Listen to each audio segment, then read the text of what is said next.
All right, so the big thing here is we want to work on like a calf range of motion. It'll go into hamstring range of motion, then also kind of the arch, kind of the bottom part of your foot. If you're having any problems here, this will be a good exercise. So you're just laying down here, and what I'm doing is I'm going to try to straighten out my knees as much as I can, and then I'm going to try to drive my toes down and just hold that position and just feel that whole back line stretch, and it feels really good. Really try to hold that push out. You can see some shakiness because I'm really challenging that range of motion in my hamstrings down through my calves all the way to the bottom part of my foot.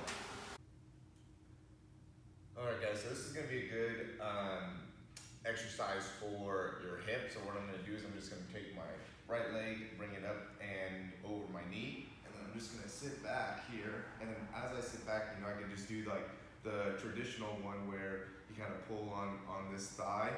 But then the way to make it so you can get a little bit more intensity is just straighten out this leg, and then you're going to just grab on the leg here and pull it. Now I'm going to be pushing down my right knee as I'm also pulling up on my left leg.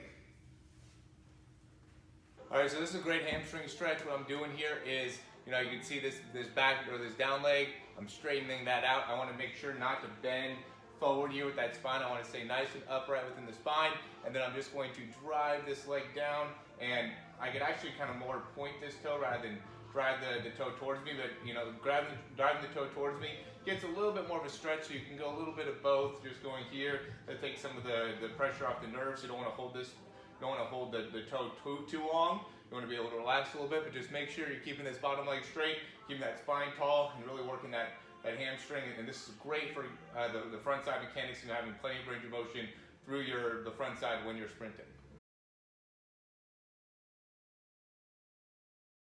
All right, so I'm gonna just take this band here. I'm just gonna wrap it right around the back of my leg, bring my knee down to the ground. Now I'm just allowing the band to kind of pull my hip forward. I don't want to get into too much extension in the back. I want to keep my back nice and flat and just allow the band to kind of turn my glute on by stretching out that hip flexors. I want to concentrate on squeezing that glute as well. Bring my hands up overhead. I can shift side to side. I can rotate. Okay, I'll go side, also kind of bend forward as well to kind of stretch out that side. Big thing is you want to really try to make it so that hip flexor really opens up. We could also kind of shift the hips side to side to allow that a little bit more space within that hip capsule. Those are all things to do for the hip to really gain a little bit more range of motion there. All right, so you can use like a chair here, you can use a bench.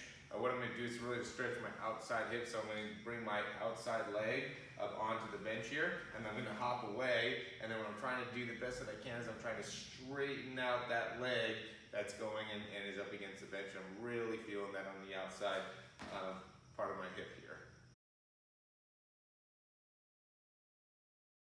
All right, for this, I'm going to just start off laying with my hands just right out to the side, and I'm just alternating, touching one foot to the opposite hand.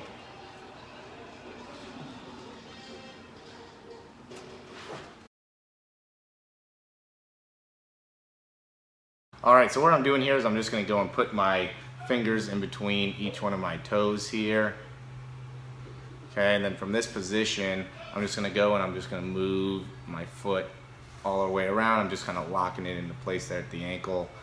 Okay, and trying to make sure that that ankle joint's not moving too much with my hand. Okay, so I'm locking that in, and I'm just going to go up and down and just stretch it out side to side. Just go in as many different ways as you can. Just really trying to get into the toes a little bit too. After you move it around for a little bit, really try to sink those fingers all the way in, and just really try to spread those toes out and just circling around with that foot, opening up that foot, open up these front metatarsals, make it so that all moves a little bit better.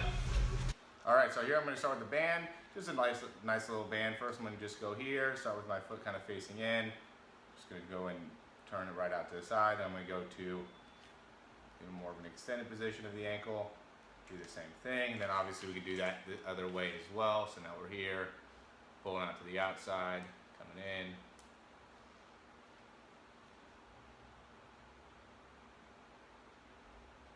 And I'm always trying to work different angles there, okay? Want to be able to try to control it. So here. And again, I'm just going to change up the different ways that my ankle is working. I'll also go forward, so now I've got to push here, control back, push out, control back. Okay, you will be able to do a lot of these, which is good. You could also go bend the knee, do the same thing.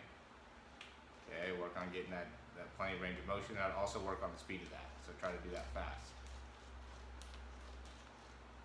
Okay, and when you're trying to do it fast, try to do it accurate as well. Okay, so try to just be able to do 1 rep, 1 rep, 1 rep, 1 rep, 1 rep, run 1 rep. See, I'm trying to be that really quick, really fast. Okay, really quick, really fast. All right, so those are a good couple exercises to do for the ankle as well. All right, so this exercise is meant to build up the muscles on the front part of the shin. So you can just take two, it could be plates, it could be, here I got some pads. You just want to get a little bit of your toes up on top of the pad, and from there, you want to try to keep your chest up and squat down as low as you can. And you should really feel it there on the front part of your shins. And again, you want to keep your chest up, bend those knees, try to get down as low as you can. Okay, and then you can also, as you progress, start using one leg. And when you're on one leg, just really try to focus on squatting down, controlling the knee. Again, keeping that chest up, and then come back up. And what that'll do is it'll help you better stabilize your knee, and then it'll also get you better range of motion in the ankles.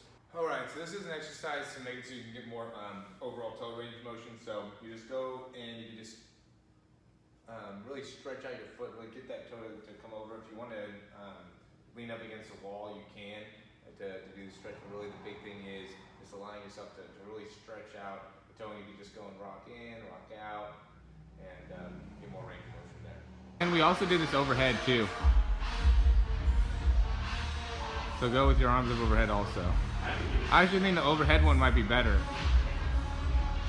And it's all about trying to keep your hip underneath you.